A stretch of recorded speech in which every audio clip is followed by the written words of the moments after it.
특히 요즘에는 모바일 게임으로 즐기시는 분들이 많은데요. 이는 휴대전화 사용 시간이 길어지면서 전자파에 오래 노출돼 더욱 좋지 않을 수 있습니다. 실제로 세계보건기구사나 국제암연구소에선 전자파를 인체발암 가능 요인 중 하나로 지정했을 정도인데, 그렇다면 전자파에 노출되면 어떤 위험이 있기에 위험물질로 지정된 것일까? 잠정적인 위험이 있기 때문에 발암물질로 지정을 한 것인데요. 현재 논란 중인 위험성으로는 각종 호르몬인 코티졸 수치를 높여 숙면을 방해하는 것을 시작으로 뇌종양의 위험도 높일 수 있다는 예비 발표도 있었습니다. 한 연구에 따르면 전자파에 노출된 쥐에게서 뇌종양이 발견됐다는 결과를 확인할 수 있었다. 이처럼 갈수록 전자파의 인체 유해성에 대한 연구가 늘어나고 있는 추세인데, 전자파의 위험으로부터 미리미리 준비해 뇌 건강을 지킨다. 건강의 역발상, 생활 속 전자파 위험을 파헤쳐볼 2024 전자파 월드컵. 우리 주변 속 뇌 건강을 위협할 전자파가 강한 제품은 과연 무엇일까?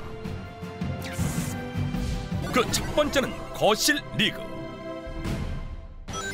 중장년층의 효도 상품으로 등극한 안마의자와 혼수가전의 필수품이 된 의류 청정기 중 더 많은 전자파를 가진 건 무엇일까? 일상에서 가전제품과 함께 지내는 시간이 많은 중년 여성들에게 한번 물어봤는데, 생각하시는 대로 서주세요.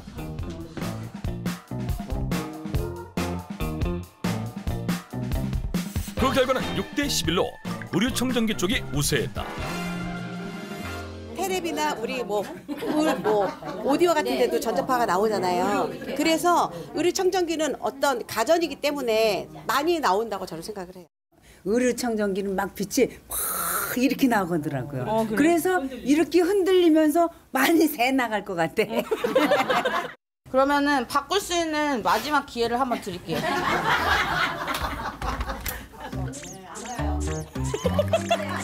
왜 바꾸셨어요? 왜 바꾸셨어요? 여기는 갇힌 그 공간에서 하잖아요.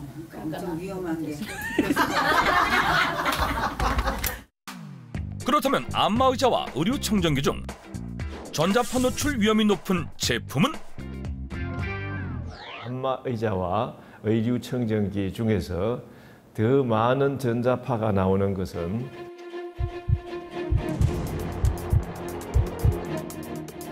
안마의자입니다. 휴식과 건강을 위해 사용해온 안마의자의 전자파가 더 높다는 충격적인 사실.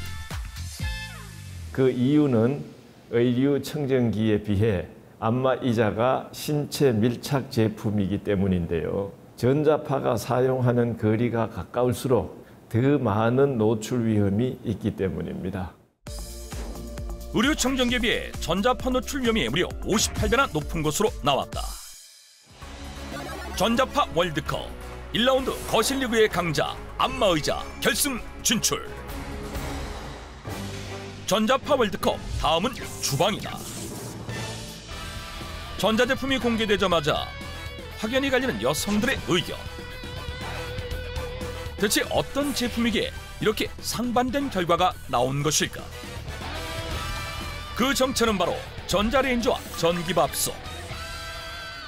기본적으로 사람들이 다 전자레인지에서 전자파가 많이 나온다고 TV나 이런 데서 너무 많이 들었기 때문에 단시간에 센 전기를 하니까 더 셀 거라고 생각이 들었어요. 전자레인지가 조금 높을 것 같은데 왠지 그 함정이 있을 것 같아가지고 전기밥솥으로 왔습니다. 정말 그녀들의 말처럼 이번 주방 리그엔 함정이 숨어 있는 것일까?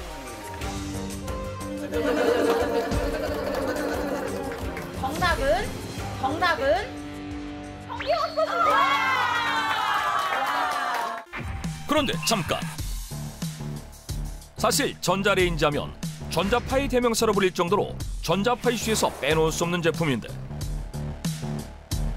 어떻게 이를 두고 전기밥솥의 전자파가 높을 수 있는 것일까? 전기밥솥의 경우 열선, 유도 가열 방식을 이용하여 열을 내어서 치사가 이루어지는데요. 열을 낼 때 전자파가 많이 발생하기 때문입니다. 전자레인지에 비해 약 17배나 높은 전자파 노출염이 있는 것으로 나타났다. 전자파 월드컵 주방리그의 강자는 바로 전기밥솥. 결승 진출. 전자파 월드컵 주방까지 끝냈다면 마지막은 침실이다. 머리를 말릴 때 사용하는 헤어드라이어와 겨울철 필수품 가습기. 이 중 전자파가 더 높은 건 바로 헤어드라이어였다. 대체 그 이유는 무엇일까? 순간적으로 열을 올려 뜨거운 바람을 많이 내보내면 그만큼 전력 소모가 세게 되어 전자파 발생이 심할 뿐 아니라 신체 가까이에서 사용하기 때문에 전자파 노출 위험이 더 높은 것입니다. 침실리그의 전자파 강자는 가습기보다 전자파 노출 위험이 약 18배나 높은 헤어드라이어였다. 이로써 전자파 예선전을 끝내고 결승에 오른 전자제품들. 안마의자와 전기밥솥 그리고 헤어드라이어. 과연 이들 중 전자파 최강자는 무엇일까? 결승전을 위해 먼저 제작진이 직접 3가지 제품의 전자파를 측정했는데 드디어 시작된 전자파 결승전. 시작하자마자 헤어드라이어 빠르게 선두를 치고 올라갑니다. 그 뒤를 바짝 쫓는 전기밥솥과 안마의자, 그 기세에 눌린 헤어드라이어 주행을 멈추고 3위로 떨어지는데요. 이때 속도를 올리기 시작하는 전기밥솥. 안마의자와의 격차를 벌이며 1위에 등극하는데 성공합니다. 반전에 반전을 더한 전자파 월드컵. 최강자는 전기밥솥이었다. 제품 사용 용도와 크기, 구동 방식에 따라 천차만별인 전자파. 뇌 건강을 위해 노출 위험을 낮추고 싶다면 전자제품과 거리를 둘 것. 전자파는 거리에 따라 노출 위험이 달라지기 때문에 최소한 30cm 이상의 거리를 두고 사용하는 것이 좋다.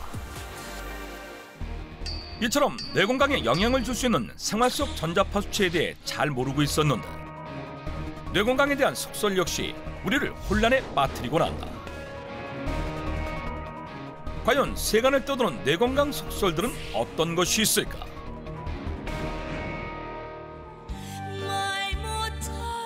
모처럼 TV를 보며 한가로이 콩나물을 다듬고 있는 어느 날 노래 기찰나게 잘하네. 엄마, 콩나물 다듬어?